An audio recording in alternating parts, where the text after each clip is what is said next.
Le Vatican confirme la mort du pape François à 88 ans. Rome, 21 avril 2025. Le Saint-Siège a annoncé ce lundi matin, jour de Pâques, le décès du pape François, âgé de 88 ans. L'information a été rendue publique par le cardinal Kevin Farrell, camérier pontifical, depuis la chapelle de la Casa Santa Marta, résidence du souverain pontife. Selon le communiqué du Vatican, le pape François est décédé à 7h35. Quelques heures après avoir présidé la messe de Pâques à la basilique Saint-Pierre. L'annonce, diffusée en direct par Vatican Media, a immédiatement suscité émotion et recueillement dans le monde entier. Origine et élection. Jorge Mario Bergoglio est né le 17 décembre 1936 à Buenos Aires, en Argentine. Il est devenu le premier pape latino-américain et le premier jésuite à diriger l'Église catholique. Élu le 13 mars 2013, il succédait à Benoît XVI et portait la volonté de redonner à l'Église son rôle de défense des plus pauvres et de promoteur du dialogue interreligieux. Style de pontificat. Reconnu pour son humilité, François a choisi de vivre à la Casa Santa Marta plutôt qu'au palais apostolique.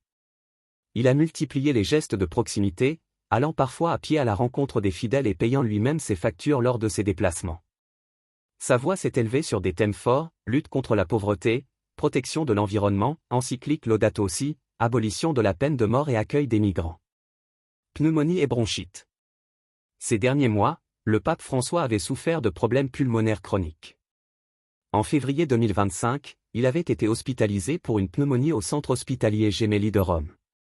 Malgré ces difficultés, il était revenu au Vatican et avait continué, dans la mesure de ses forces, à célébrer des messes et à recevoir des visiteurs. Dernière hospitalisation. Son retour à la Casa Santa Marta, fin mars, avait été perçu comme un signe encourageant. Mais, dans la nuit du dimanche de Pâques, son état s'est brusquement dégradé. Aucune cause précise n'a encore été officialisée, plusieurs médias évoquent une défaillance multiviscérale liée à ses problèmes pulmonaires et rénaux. Responsable politique et religieux. Le président français Emmanuel Macron a rendu hommage à un homme de compassion et de simplicité. La première ministre italienne Giorgia Meloni a salué son élan vers l'unité et la paix. De nombreuses têtes d'État, chefs religieux et personnalités de la société civile ont exprimé leur émotion et souligné l'influence morale et spirituelle de son pontificat. Vigiles et prières. Dans les cathédrales et églises de tous les continents, des veillées de prière ont été organisées. Les fidèles se sont rassemblés pour chanter des psaumes et partager des intentions de prière pour le repos de son âme. De nombreux messages ont fleuri sur les réseaux sociaux, témoignant de l'attachement du public au pape François. Conformément au droit canon, un conclave des cardinaux se réunira après les funérailles, dont la date sera annoncée par le camérier pontifical. Les prélats du monde entier convergeront à Rome pour élire le 267 successeur de Saint-Pierre. Les observateurs tablent sur une élection axée sur la continuité des réformes engagées par François, notamment en matière de transparence financière et de lutte contre la pédophilie au sein de l'Église. Le pape François laisse une empreinte durable, un leadership tourné vers les plus fragiles et un message constant d'ouverture aux autres. Son appel à protéger la planète et à promouvoir la paix entre les religions a marqué les esprits. Son décès, tout en étant un moment de tristesse, ouvre également une page d'espérance pour l'avenir de l'Église catholique. Dans les jours à venir, le corps du pape sera exposé en chapelle ardente dans la basilique Saint-Pierre.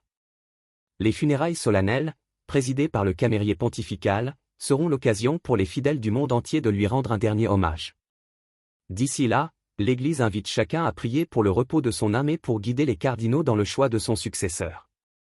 N'oubliez pas de liker, commenter et partager cette vidéo pour rester informé des dernières nouvelles. Abonnez-vous à notre chaîne pour ne rien manquer.